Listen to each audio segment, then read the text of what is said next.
Ano? Ano kamong sinabi mo, Santino? Ano ang pangalan ng iyong ama? Eduardo Samonte? Iholaksan mo ang boses mo.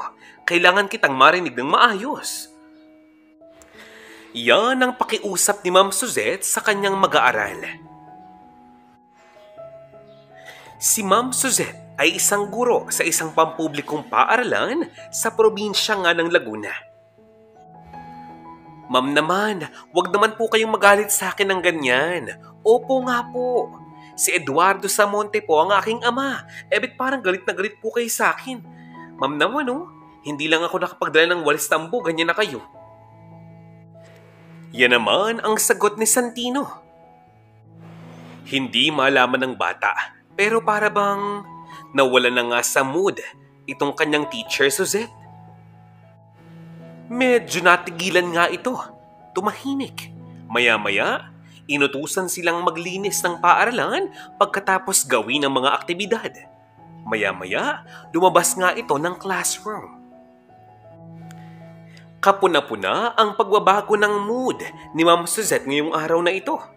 Napansin nga siya ng kanyang mga kaibigang guro. Ma'am Suzette, ano pong nangyari? May problema po ba? May nangyari ba? Pwede niyo po akong pagsabihan. Kaibigan niyo po ako. Kilala ko po kayo, ma'am. Kung handa na po kayong mag-open ng problema po ninyo, kausapin niyo lang po ako. Andito po ako para sa inyo, para makinig po sa inyo. Yan ang sabi ni Ma'am Glo. Sobra kasing nag-aalala itong si Ma'am Glo sa kanyang kapwa-guro na si Ma'am Suzette. Ibang-iba na nga kasi ang kanyang aura, maging ang kanyang kilos. Tila ba mas naging istrikta na nga ito kumpara noon? Ang worries nga nila ay baka naman bumabalik na naman ang kanyang depression. Medyo may alam kasi si Ma'am Glo sa pinagdaanan nitong si Ma'am Suzette sa kanyang nakaraan. Ano nga bang nangyari kay Ma'am Suzette? Ilang taon na ang nakakalipas. Sabay-sabay po nating alamin. Ilang taon na nga ang nakakalipas kakagraduate pa lamang ni Ma'am Suzette ng kolehiyo ng kanyang kurso nang mapag-alaman nga niya na siya pala ay nagdadalang tao na.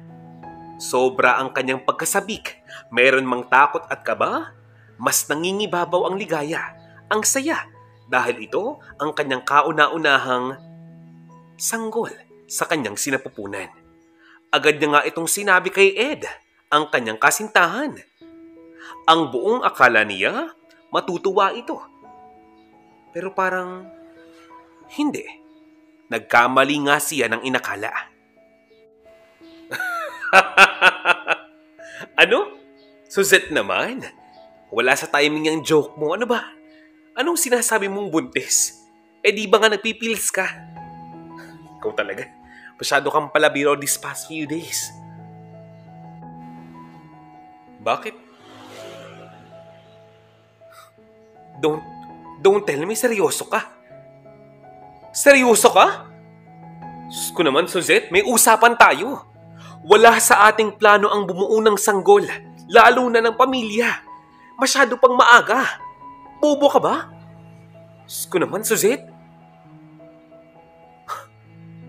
Bahala ka sa buhay mo. Bahala ka talaga. Yan ang sigaw ni Ed, ang kanyang kasintahan na para bang gigil na gigil at galit na galit nang malamang hindi nga siya nagbibiro. Labis niyang ikinagulat ang sagot sa kanya ng kanyang kasintahang si Ed. Samantalang noon, nung nagsisimula pa lamang sila, itong si Ed mismo ang halos pumilit sa kanya na may mangyari sa kanilang dalawa. Ang sabi nga niya, handa siyang panindigan ng kanyang kasintahang ito dahil tunay daw at totoo ang kanyang pag-ibig dito. Pero parang ngayon, nag-iba na ang simoy ng hangin. Yan, love pa more. Pero bakit, Ed? Bakit ka nagagalit sa akin? Hindi ba't may usapan na tayo rito? Ang sabi mo sa akin, kapag nakagraduate na tayo ng kolehiyo, maaari na nga tayong bumuo ng sarili nga nating pamilya. Ed, tapos na ako sa aking pag-aaral ng aking kurso. Nakapag-exam na rin ako. Ed naman, banda-band na dyan, ganap na guro na ako. Anong mga sinasabi mo? Paano? Paano ako? Paano ang bata? Ed, anak mo ang batang ito. Yan ang pagsusumamo ni Suzette sa kanyang kasintahan. Ano? Hoy, Suzette, gumising ka. Baka nananaginip ka pa. Wala tayong planong dalawa. Baka ikaw, meron kang plano para sa iyong sarili, pero wag mo kong idamay. Suzette naman, wala pa sa plano ko ang bumuo ng sariling pamilya. Alam mong mahirap ang buhay, di ba? Breadwinner ako ng pamilya ko. Ako ang sumusuporta sa magulang ko, sa mga kapatid ko. Ano? Magpapaka-selfish ka, ha? Isang bagay pa eh. Hindi nga ako sigurado kung akin ang batang yan. Hoy, Suzette, gumising ka sa pagkakatulog mo. Hibang. Yan ang sabi ng kasintahan ni Suzette bago nga siya tuluyang iniwan. Magmula nga noon, ibang-iba na ang pagtrato at pagturing nitong si Ed sa kanyang kasintahan. Wala na ang bahid ng pag-ibig o kilig. Wala nang bahid ng ligaya. Lahat, tila ba pandidiri. Tila ba wala siyang ibang gusto kundi ang mapalayo sa kanya. Lumipas pa ang ilang mga linggo at mga buwan, wala pa rin silang maayos na usapan. Pero para kay Suzette, baka nga naman nabigla lamang itong kanyang kasintahan. Kaya nga lamang, nung maglakas nga siya ng loob na hanapin ito at kausapin, nagulat siya muli dahil napag-alaman niya, nag-resign na pala ito sa eskwelahang kanyang pinagkatrabahuan. Lumipat na ito ng ibang bayan, ng ibang probinsya. Makalayo lamang sa kanya. Ibig sabihin lang, iniwan na nga siya sa ere ng kanyang itinuturing na pinakamamahal na lalaki. Sinubukan niyang tawagan pero out of coverage area na ang kanyang cellphone number. Nakablock na nga rin siya sa mga social media account. Ang hindi niya nga maintindihan hanggang sa puntong ito, anong ikinagagalit sa kanya ng kanyang kasintahang si Ed. Samantalang dapat matuwa sila dahil nagbunga ang kanilang ginagawa. Nagbunga ang pag-ibig nga nilang dalawa. Maaaring hindi madali ang buhay, pero kailan ba nga ito dumali? Kung usapang pera, magtutulungan naman sila. Kailangan lamang na maayos na usapan, di ba? Tsaka nung simula pa lamang, itong si Ed na mismo ang may gusto na may mangyari sa kanilang dalawa. Bakit ngayon? Tinakbuhan siya. Durog na durog ang puso at isipan nitong si Suzette. Lalo na nang kanyang mapag-alaman na hindi lamang pala siya ang babae sa buhay ng kanyang minamahal na kasintahan. Siyempre, hindi lang yan. Kumapit ka. Makinig ka. Nalaman din ni Suzette na ang babaeng iyon, ang kabit nitong si Ed, nabuntis din niya. At hindi lang yan, isinama pa niya sa kabilang probinsya. Nagawa niya ito pagkatapos niyang iwan sa ere ang babaeng naniwala at nagtiwala sa kanya. Kaawa-awang Suzette. Ewan ko ba pero hindi magawang sabihin at aminin ni Suzette sa kanyang mga magulang ang balitang ito. Hanggang sa puntong ito, hindi rin alam ng kanyang mga magulang na siya ay nagdadalang tao. Ang iniisip lamang niya ngayon, kailangan niyang makalayo sa kanyang pamilya. Kailangan hindi nila malaman ang tunay niyang kondisyon at kalagayan. Nagpasya nga itong magpunta ng Maynila at doon mag-apply ng trabaho bilang isang guro. Doon, maiitago niya ang kanyang tunay na kondisyon, ang kanyang pagbubuntis. Kaya nga lamang hindi naging madali para kay Suzette ang makapag-apply ng trabaho bilang isang guro. Walang bakante, walang available. Napakaraming mas mahusay na guro sa Maynila. Sa makatuwid, hindi nga siya nakapasok. Pero syempre, hindi siya maaaring sumuko. Sumubok siyang mag-apply sa isang lending company. Di hamak na mas madali ang trabaho doon. Kaya lang, ibang-iba ang kanyang ginagawa sa trabahong ito kumpara sa kanyang inaral ng matagal na panahon. Kaya nga lang, dahil sa nangyari sa kanyang buhay, inatake nga siya ng depresyon at matinding kalungkutan. Hindi magiging madali para sa kanya kung siya ay magtuturo sa isang paaralan kasama ang mga bata. Maging sa kanyang bagong trabaho, pilit niyang inililihim ang kanyang pagbubuntis. Kaya lang, nang dahil din sa kanyang labis na kalungkutan, naaapektuhan na ang kanyang performance. Ni hindi na nga niya maaalagaan ang kanyang sarili. Bihira na nga siyang kumain. Ito mismo ang naging dahilan ng kanyang biglaang pagpayat. Dahil sa kanyang pagpapabaya sa kanyang sarili, nakaapekto ito ng matindi sa kanyang kalusugan, lalong-lalo na sa kanyang sinapupunan. Isang umaga, habang kausap nga niya ang kanyang office mate, biglang umagos ang napakaraming dugo sa pagitan ng kanyang mga hita. Kahit pa sabihing nadala nga siya agad sa pinakamalapit na ospital, huli na ang lahat. Wala na ang sanggol sa kanyang sinapupunan. Naagasan na nga daw siya. Yan ang sabi ng mga manggagamot at ng doktor. Labis din ang kalungkutan ng kanyang mga office mates. Hindi nga nila akalain na ganoon na pala kalala ang kanyang kondisyon. Maging mga manager nga niya ay naaawa rito kay Suzette. Nung parehong araw, dumating ang kanyang mga magulang galing ng probinsya at naluluha nga sila sa nangyari. Anak naman, bakit mo ginawa yun? Bakit lumuwas ka pa ng Maynila kung alam mong ganito ang kondisyon mo? Bakit hindi ka nagtapat sa amin, anak? Matatanggap naman namin eh. Hindi ka namin huhusgahan. Kamusta ng pakiramdam mo? Ikinalulungkot ko nangyari sa iyo, anak. Pero anak, lumaban ka sa buhay, ha? Huwag kang susuko. Bumangon ka. Umuwi ka na sa atin, anak. Doon mamahinga ka. At sa pagkakataong kaya mo na ay ipagpatuloy mo ang trabahong ginusto mong gawin na matagal na panahon. Ipagpatuloy mo na ang iyong pagiging guro. Anak, lisensyado ka na. Matagal mong pinagpaguran ng kurso ngayon, hindi ba? Mahal na mahal mo ang trabaho ngayon, hindi ba? Hindi ba't matapang ka? Anak, huwag mong hayaan ng ibang tao na tratuhin ka ng ganito.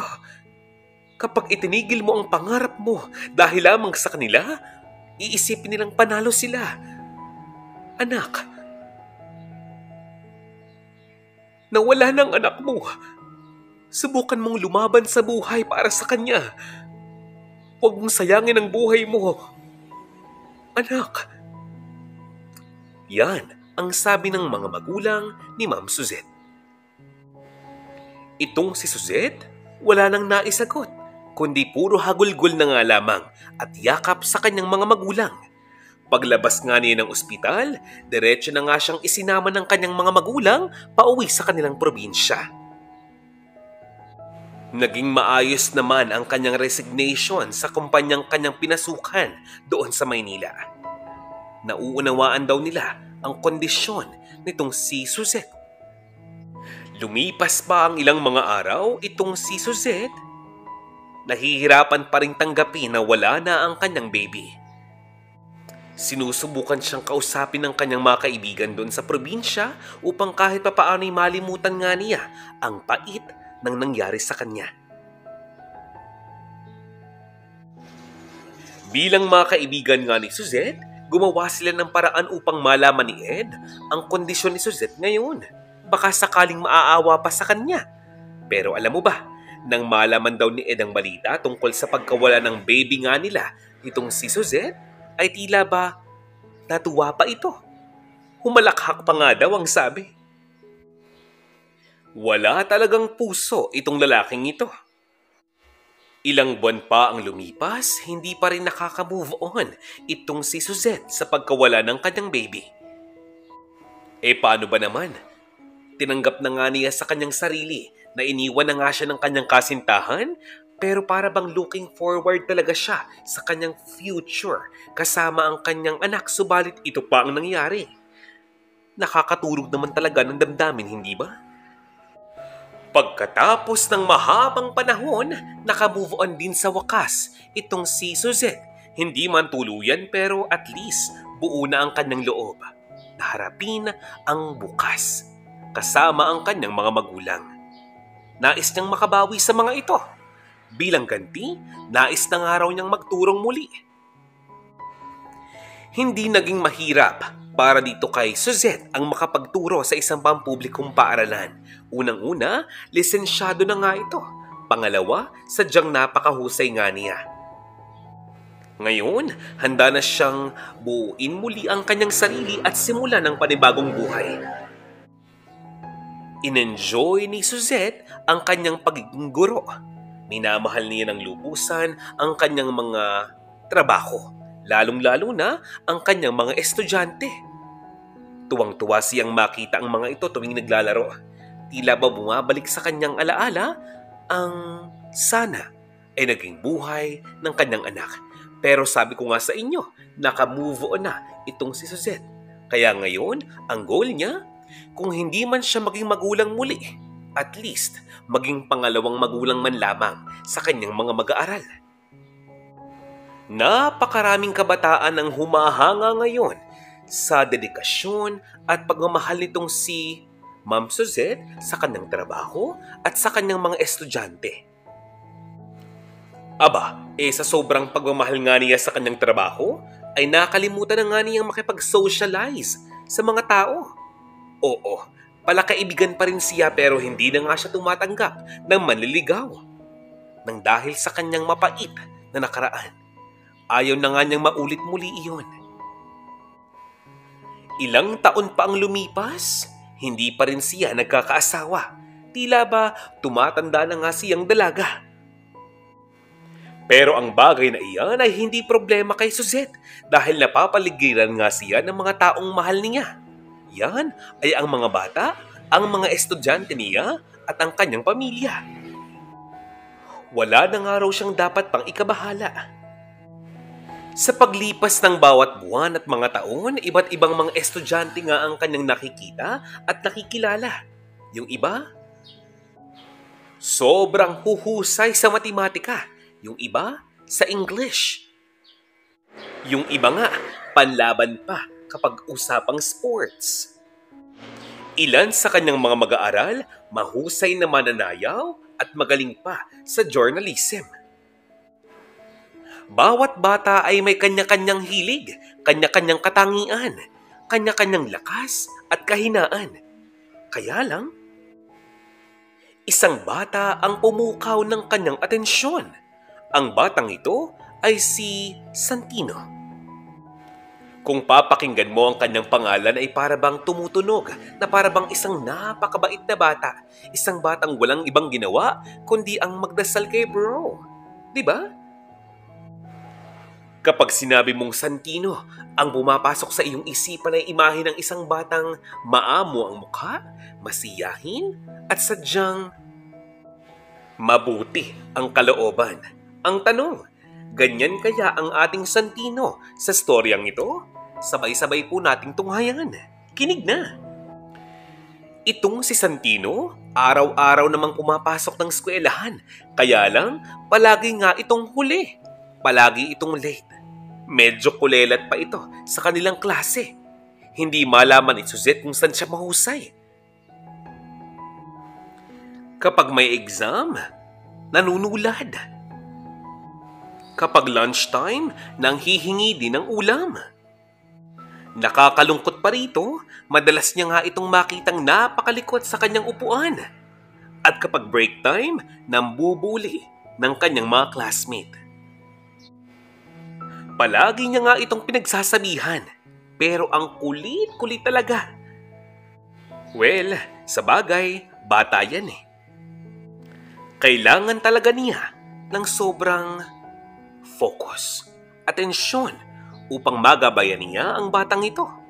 Tila ba ginawa niyang pagsubok para sa kanyang sarili kung paano nga ba niya aayusin ang buhay ng batang ito?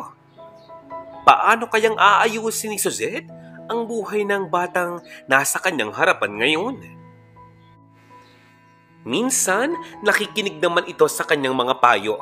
Pero may mga araw talagang nahuhuli niya ito ng aagaw ng pagkain sa kanyang mga classmates, ni hindi marunong manghingi, ni hindi marunong manghiram, ni hindi nga siya humihingi ng permiso sa mga ito. Basta na lamang niya kinukuha at itinatago, kinakain, itinatakbo. Maaaring nakakainis kung siya'y papanoorin nyo. Ang batang ito na si Santino, kakukuluan mo talaga ng dugo. Pero sa kabilang banda, makikita mong kaawa-awa rin si Santino dahil parang gutom na gutom ito palagi. Tila ba siya yung tipo ng batang kulang talaga sa atensyon ng magulang, sa aruga, sa alaga. Bilang advisor, gumawa ng paraan itong si Ma'am Suzette. Kailangan niyang makausap ang mga magulang nitong si Santino. Pero hindi nga ito dumarating. Kanya-kanyang dahilan, kanya-kanyang alibay. Kahit panahon ng pagkuha ng card, hindi dumarating ang mga magulang ni Santino. Gumawa na nga ng kasulatan itong si Ma'am Suzette para ipadala sa mga magulang ni Santino, hindi pa rin sila pumupunta, hindi pa rin dumarating. Sa panahon ng PTA meeting, nako, ang mga magulang na ito, pipirma lamang sa attendance sheet tapos aalis na. Galing, di ba? Aba, most of the time, puro proxy ang dumarating para dito kay Santino. Si Ma'am Suzette hindi susuko. Sabi ko nga sa inyo, ito ay matinding pagsubok ngayon para sa kanya bilang isang guro. Hindi niya maaaring pabayaan ang kanyang mag-aaral. Kaya, nag-effort pa talaga itong si Ma'am Suzette. Sinubukan niyang kunin ang phone number ng mga magulang ni Santino upang makontak nga ang mga ito. Pero, hindi sila sumasagot. Kailangan na nga niyang gumawa ng mas matinding paraan. Kailangan niyang puntahan mismo sa tahanan ng bata ang mga magulang ni Santino. Habang tinatahak nga nitong si Ma'am Suzette ang daan patungo sa bahay ni Santino, para bang bumibigat ang kanyang loob. Para bang, hindi niya nga raw maipaliwanag. Isa lamang ang sigurado, pamilyar sa kanya ang lugar na iyon, ang daang iyon. Hanggang sa iyon, nalaman nga ni Suzette na ang bahay kung saan nakatira ang batang si Santino ay ang parehong tahanan kung saan nakatira ang ina ng kanyang dating kasintahan. Ngayon, ang tumatakbo sa kanyang isipan ay anong koneksyon ng batang si Santino sa kanyang dating kasintahan. Anong ginagawa niya nga sa lugar na iyon? Ano ang kinalaman ng batang ito sa lalaking sumira ng kanyang buhay noon? Puro tanong ang kanyang kaisipan, pero ang totoo, parang meron na nga siyang ideya. Subalit syempre, kailangan niya nga makasigurado. Kinabukasan, kinausap ni Suzette ang bata at kinompronta. Nalaman nga ni Suzette na ang batang ito ay anak ni Ed. Nakakaawa nga naman ang batang si Santino sapagkat 3 years old pa lamang siya, pinabayaan na nga siya ng kanyang magaling na ama. Iniwanan siya sa piling ng kanyang lola. Alam niyo ba kung bakit? Alam niyo ba kung anong dahilan? Meron kasi daw siyang bagong asawa.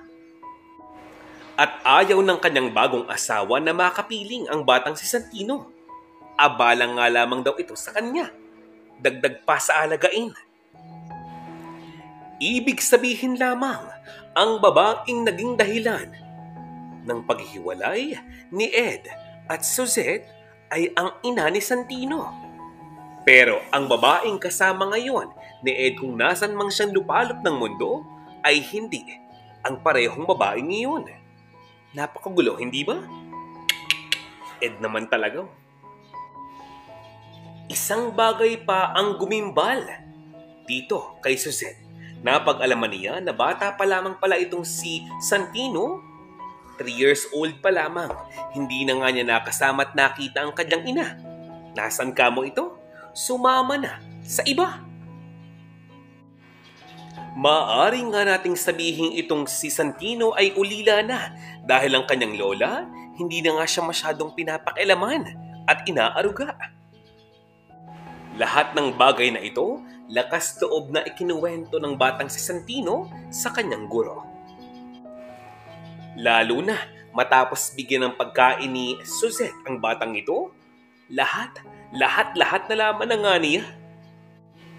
Madalas pala itong sakta ng kanyang lola tuwing humihingi nga ito ng pagkain.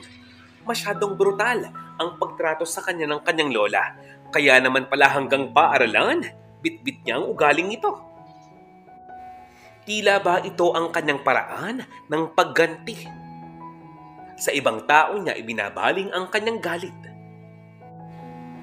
Ngayon, halos magkahalong galit at inis at awa ang nararamdaman ngayon ni Suzette. Hindi nga niya maipaliwanag subalit tila ba parte ng kanyang puso ang nagsasabing kailangan niyang tulungan ang batang ito. Hanggang lumipas pa ang ilang mga araw, palagi na nga niya itong dinadalahan ng pagkain, ng inumin, ng vitamins. Binigyan pa niya ito ng mga bagong damit, pati tsinelas. Sabi niya nga dito, hanggat maaari, dapat palagi siyang malinis, dapat palagi siyang maayos. Hinayaan niya nga itong maligo mismo sa banyo ng kanilang classroom. Kitang-kita naman ang pagbabago sa attitude ni Santino. Kung dati, napakabuli niya, ngayon, isa siya sa pinakamasipag na mag-aaral sa eskwelahan ngayon. Palagi mo siyang makikitang napakaagang pumasok. Makisig ang kanyang datingan, nagwawalis ng harapan ng kanyang paaralan, naghahalaman. Pag may nakitang guro na kailangan ng tulong, agad niya nga itong nilalapitan. Malaking tulong talaga ang arugang ibinibigay ni Ma'am Suzette sa batang ito. Aba, kung makikita mo nga si Santino ngayon, hindi mo nga siya mamumukhaan. Lalo na, bagong gupit siya ngayon. Araw-araw nagpapasalamat itong batang ito kay Ma'am Suzette. Hanggang isang hapon, nagtanong sa kanya itong si Ma'am Suzette. Ang sabi nga niya, kung ano daw bang reaksyon ng kanyang lola sa kanyang pagbabago. Ang sabi ng bata, wala man lamang daw reaksyon ang kanyang lola. Halatang wala nga itong pakialam sa kanya. Nung parehong hapong ngayon, nagtanong si Ma'am Suzette sa batang ito kung nais ba niyang makita at makasama ang kanyang ina. Nakakalungkot dahil mismong ang batang ito ayaw nang makitang muli ang kanyang ina. Hindi dahil sa galit siya dito, pero dahil ang kanyang ina mismo ang may sabing wag na silang magtagpo. Ilang araw na rin kasi ang nakakalipas noon nang itong si Santino nagpunta sa tahanan ng kanyang ina sa bahay ng bago nga nitong asawa. Nagbaka sakali lamang ito at sinuwerte nga siyang makita ang kanyang ina doon. Kaya lang, agad siyang pinaalis, pinalayas. Ang sabi kasi nito, baka daw mahuli nga siya ng kanyang bagong asawa. Ang sabi nga ng kanyang ina raw, malapit na silang umalis patungo ng Bicol. Aba, ang dagdag pa raw ng ina ni Santino, magaling pang magkalimutan na nga lamang. Total, mukhang okay naman daw ang kanyang kalagayan. Awang-awa itong si Ma'am Suzette sa kondisyon ng kanyang mag-aaral na ito. Hindi niya man maipaliwanag subalit ang kalungkutang nararamdaman ng batang ito, alam niya na hindi niya ito deserve. Ang sabi ni Ma'am Suzette, "Shh, hayaan mo na, hayaan mo na, tumahan ka na. Pangako ko sa iyo, makakapagtapos ka ng pag-aaral mo. Basta sipagan mo, galingan mo. Patunayan mo sa kanila na meron kang mararating sa buhay mo." Nang sumunod na mga araw, sinubukang kausapin ni Ma'am Suzette ang lola mismo ni Santino. Nakakalungkot nga lamang dahil itong si Ma'am Suzette hindi man lamang nilabas sa pintuan ng lola ni Santino. Napakabastos, hindi ba? Pero si Ma'am, sadyang makulit din talaga. Hindi nga raw siya susuko sa kanyang mag-aaral na ito. Ngayon pa, malapit nang magtapos ng elementarya itong si Santino. At least, kailangan niya ng presensya ng kanyang lola. Subalit ang sabi nga ng lola ni Santino, bahala na nga daw si Ma'am sa puntong ngayon dahil masyadong maraming bagay na kailangang unahin ng lola nga ni Santino kumpara sa graduation nga nito.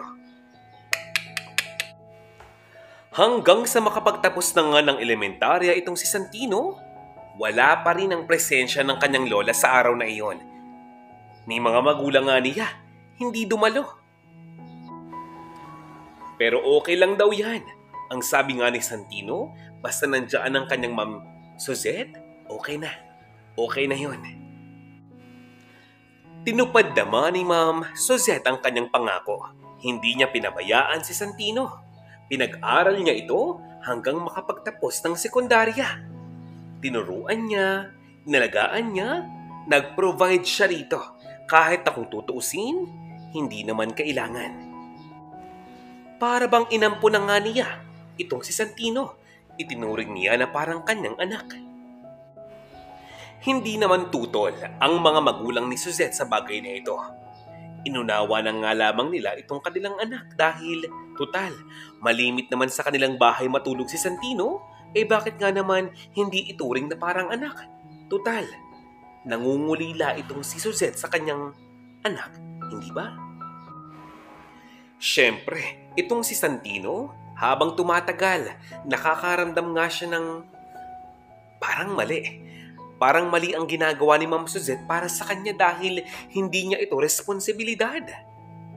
Tulad ng madalas sabihin ng mga kapitbahay, para bang sinasabi ng iba, pabigat lamang itong si Santino kay Suzette. Para bang araw-araw nakikita ni Suzette ang pagkakamaling binuo ng kanyang dating kasintahan. Tapos, aalagaan pa niya na parang tunay na kanyang anak? Masakit yun, di ba? Kaya ba parang itong si Santino nais nang makiusap kay Ma'am Suzette na wag na nga siyang suportahan? Subalit bago pa man niya masabi ang mga bagay na iyon, itong si Ma'am Suzette na mismo ang nagsabi sa kanya na hindi niya ito papabayaan, ano pa man ang kanyang sabihin. Isang paraan lamang ang maaaring gawin ni Santino upang makabawi kay Ma'am Suzette. Yun ay ang maabot ang kanyang pangarap. Kung kaya niyang abutin ang kanyang pangarap, okay na yun. Doble-dobleng bawi ng araw iyon para dito kay Ma'am Suzette. Nagpatuloy sa pagsuporta itong si Ma'am Suzette dito kay Santino. Ipinasok niya nga ito sa TESDA upang makapag-attend ito ng mga classes. Makakuha ng mas maraming certificate dahil matalinong bata naman itong si Santino. Hanggang sa matapos niya ang kanyang kurso sa TESDA, nagsabi nga siya kay Suzette na buo na ang kanyang loob. Nais nga raw niyang mag-abroad. Subalit sa pagkakataong ito, nais ni Santino na siya na ang mag-asikaso ng lahat ng kanyang mga pangangailangan. Ang kailangan lamang niya mula kay Ma'am Suzette ay patuloy na suporta sa tulong ng mga panalangin at mga payo. Palibhasa ay porsigido at talaga namang suportado ni Ma'am Suzette. Nais talaga niyang makapag-apply na nga sa abroad hanggang sa iyon. Naasikaso na nga niya ang lahat ng kanyang mga kailangan at ngayon, patungo na nga siya ng abroad. Doon sa Dubai, nagtrabahong maigi itong si Santino. Ginamit niya ang lahat ng kanyang mga kaalaman at natutunan dito sa Pilipinas. Para bang sa kanyang isipan, nais niyang abutin ang pangarap at patunayan sa kanyang mga magulang na mali na iniwan siya ng mga ito. Nais din niyang gawing proud sa kanya ang kanyang dating guro at itinuring na ina na si Ma'am Suzette. Makalipas pa ang halos mahigit 1 buwan, isang masamang balita ang nakarating dito kay Suzette. Nais daw siyang ipabarangay ng lola ni Santino. Nang sumunod na araw, gulat na gulat ang gurong ito dahil ang lola nga ni Santino nasa harap ng kanyang tahanan. 8:00 pa lamang ng umaga noon, araw ng Sabado. Nagbitbit pa ng kakampi, kasama niya ang ilang mga barangay kagawad, maging si Kapitan. Ang kanyang sabi, Yan Kapitan ang sinasabi ko sa iyo, ang babaeng iyan ang nakikinabang sa apo ko. Alam mo ba, ang apo ko nasa Dubai ngayon. Sila ang tumatanggap ng mga padala at hindi ako. Kapal ng mukha mo, ma'am. Naturingan kang guro. Sabihin mo nga, kaano-ano ka ba ng aking apo? Ikaw ba ang kanyang ina? Hindi ba't hindi naman? Hindi naman ikaw ang lola, dahil ako ang kanyang lola. Huwag mong sabihin sa aking ikaw ay kanyang syota. Sa bagay sa panahon ngayon, wala nang pinipili ang mga katulad mo, hindi ba? Pagkatapos kang tanggihan ng aking anak. Ang pakiusap na nga lamang ni Kapitan ay ayusin ang problemang ito sa legal na paraan. Ang sabi ni Ma'am, yun lang po ba? Nako, Kapitan, walang problema po sa akin ang bagay na iyan. Siguraduhin niyo lang po, Lola. Siguraduhin niyo lang pong magaling ang abogado ninyo. Mabuting balita nga't dumating kayo rito. Hindi na ako mahihirapang hanapin kayo. Kasi kung tutuusin, patong-patong ang kasong ikakaso ko sa inyo. Akala niyo ba, kailang may kakayahang magdemanda? Ako rin. Baka po nakakalimutan ninyo. Ako ang nagpatapos sa inyong apo mula elementary at sekundarya. Hanggang sa pag-aaral niya sa TESDA, ako ang sumuporta. Kung tutuusin, wala kang ambag na kahit na ano sa inyong apo. Sa bagay meron. Sipa? Sigaw? Pambubugbog? Magkita po tayo sa korte, Lola. Sa matagal na panahon, pinabayaan niyo po ang inyong apo. Tapos ngayon, pupunta kayo dito sa bahay ko para mag-iskandalo. Para siraan ako sa mga tao. Lola, kung akala po ninyo sa mga ginagawa ninyo ay matatakot ako, diyan po kayo nagkakamali. Kilala ko po kayo mula ulo hanggang paa. Kilala ko ho ang pagkatao ninyo. Kilalang kilala. Muli, kung ako sa inyo, maghanap po kayo ng magaling na abogado. Kasi kung hindi, rehas ang hihimasin nyo at hindi piso. Sugarol. Lumipas pa ang ilang mga buwan, hindi agad nalaman ni Santino ang tungkol sa isyong ito. Inilihim sa kanya ni Suzette ang tungkol sa balitang ito. Huli na nga ng kanyang malaman.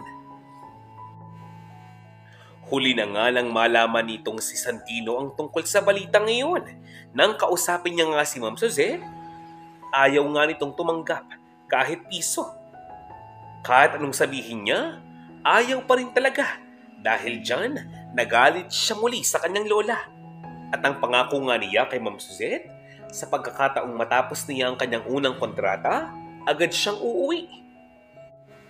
Nang matapos nga ni Santino ang kanyang unang kontrata, agad siyang umuwi ng Pilipinas.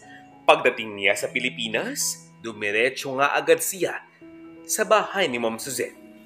Tapos, nagpunta siya agad sa barangay hall at ipinatawag ang kanyang lola doon. Ang ikinagulat nga nitong si Suzette at ni Santino, hindi lamang ang kanyang lola ang dumating, maging si Ed dumating din. Oh, anong ginagawa niyo rito? Bilib din ako sa inyo eh. Ang kakapal ng mga mukha ninyo.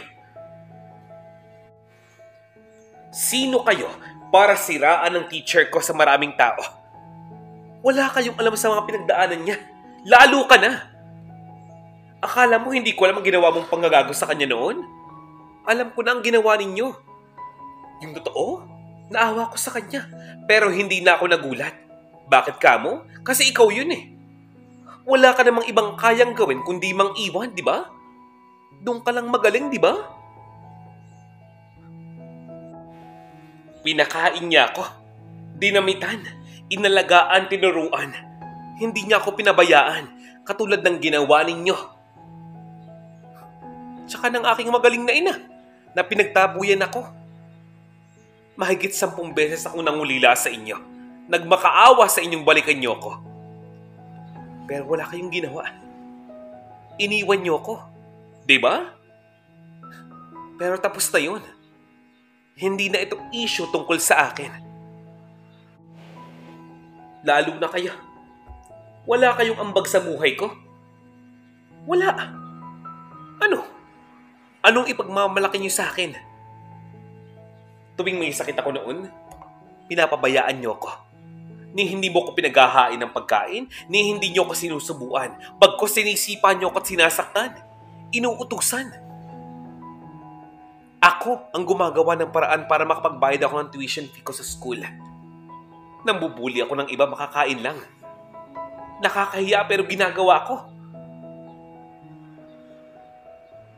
Tapos ngayon, pagkatapos ng matagal na panahon, hindi ko alam kung huli na ang lahat pero handa akong idemanda kayo. Oo, handa akong idemanda kayo. Pwede ba? Marami akong dahilan. Marami akong rason. Unang-una, cyberbullying. Mali ang ginawa ninyo. Nag-post kayo sa Facebook, siniraan niyo po si Ma'am Suzette. Pinapalabas niyo naging girlfriend ko siya, kaya hanggang sa ngayon sinusuportahan niya ako? Ano? Ganyan na kayo kababa? Ha? Pangalawa, itay. Akala niyo ba hindi ko alam? Nung pagkakataong nilayasan niyo si Ma'am Suzette? Nung tinakbuhan niyo ang inyong responsibilidad sa kanya? Tinangay niyo ang pera niya? Oh, ano? Kahit pa sabihing 5,000 piso lang yun, pera pa rin yun. Paninirang puri at marami pang iba. Kaya kung ako sa inyo, humanda kayong dalawa. Humanda talaga kayo. Maya-maya, lumapit si Kapitan dito kay Ed at sa kanyang ina. Nagtanong si Kapitan kung may pera nga ba siyang magagamit upang makahanap ng magaling na abogado. Si Ed, napailing na nga lamang. Ang tugon pa ng kanyang ina, pambili nga daw ng bigas ay wala eh. Abogado pa kaya? Ngayon, labis ngang nangangamba itong si Ed dahil kung hindi siya makakagawa ng paraan, makukulong siya ng dahil sa kanyang kalokohan. Maya-maya, dumating pa itong si Suzette kasama ang kanyang mga magulang. Hiyang-hiya itong si Ed sa harapan ni Suzette at ng kanyang mga magulang. Alam mo Ed, napakatindi at napakahirap ng nangyari sa buhay ng anak mo si Santino. Biglang pumasok sa isipan ko, kung nabuhay kaya yung anak natin at ganong klase ng pagturing ang inabot niya sa iyo. Siguro hanggang sa puntong ito, hindi kita kayang patawarin. Baka hanggang sa puntong ito, hanggang sa mamatay ako, isusumpa ko ang katulad mo. Subalit ang isyong ito ay hindi na tungkol sa ating dalawa. Tungkol na to sa iyo at sa anak mo at sa magaling mong ina. Tulad ng alam mo hindi na musmos itong si Santino. Ed, mautak ang anak mo. At hindi kagaya mo, mas madiskarte siyang di hamak kumpara sa'yo. Ikaw naman, Lola, kung akala mo nakalusot ka na dahil matanda ka na, nais kong sabihin sa'yo na ang hustisya ay para sa lahat. Kaya humanda ka. Hindi na ako para mangialam pa sa isyong ito. Santino, ikaw nang bahala sa kanila. Matapos ang mahabang usapan, ang sabi ni Santino, sa susunod na gumawa muli ng paraan at dahilan ang mga ito upang guluhin ang buhay ni Ma'am Suzette, itutuloy na nga niya ang kaso. Ang sabi nga ni Santino, hindi niya para pang hinayangan ang mga taong ito. Nang masiguro nga ni Santino ang kaligtasan ng buhay ni Ma'am Suzette, nagpaalam siyang muli dito after ng halos 1 buwan at muli siyang umalis ng bansa upang magtungo muli sa Dubai upang ipagpatuloy ang kanyang buhay doon, ang kanyang trabaho. Hanggang itong si Ed hindi na nga nagpakita at nagparamdam pa kay Suzette o kahit sa kanyang ina, lalo na dito kay Santino. Pero okay lang yan para kay Santino. Humingi man siya ng tawad o hindi sa kanya at sa mga taong nasaktan niya, patatawarin na nga lamang daw niya ito. Tutal, maayos na ang kanyang buhay ngayon. Kamusta naman yung tunay na ina ni Santino? Buhay pa rin ang babaeng ito. Kasama pa rin niya ang kanyang bagong asawa at ang kanyang mga anak. Pero sa pagkakataong ito, mahirap na nga ang buhay nila. Mabuti na nga lamang. Itong si Santino may mabuting puso. Pinapadalahan nga sila ng kaunting halaga ng pera. Ito ay hindi bilang obligasyon, pero bilang pagtanaw lamang ng utang na loob, bilang siya ang kanyang tunay na ina. Ilang mga taon pa ang lumipas, si Santino nagkaroon na ng sariling pamilya sa Dubai. Sa araw nga ng kanyang kasal, itong si Ma'am Suzette pa ang tumayong mga magulang niya. Tumayong ama at kanyang ina. Sa huli, nangako nga itong si Santino na hindi niya nga papabayaan itong si Ma'am Suzette. Sa abot ng kanyang makakaya, tutulungan niya ito at aalagaan katulad ng pag-aruga nito sa kanya ng matagal na panahon. At dito na nga po nagtatapos ang ating istorya ngayong araw na ito. Shout out time! Binabati ko po si Miss Virgie Vergel de Dios, Merlaline, Erlinda Claveria at Arlene Malyari. Maraming salamat po sa napakaagap ninyong pakikinig sa ating mga storya. Hi, Liling, Yolinda Castillo, Flor Daliza Villanueva, Pio Poneles, Aos, Merlaline, Juanita de Rojas, last but not the least, Roy Mar, Mirna Josue, Bernardo Rebulado, Leonor Cardenas, at Roberta Aquino. At kung umabot po kayo hanggang sa puntong ito ng istorya, maraming salamat po. Comment mo na kung taga saan ka para kahit paano malaman namin kung saan na nga ba nakakaabot ang ating mga storya. Muli, maraming salamat po sa inyong pakikinig. More stories to come, kaya naman, paalam! This is Vonnie Malia TV.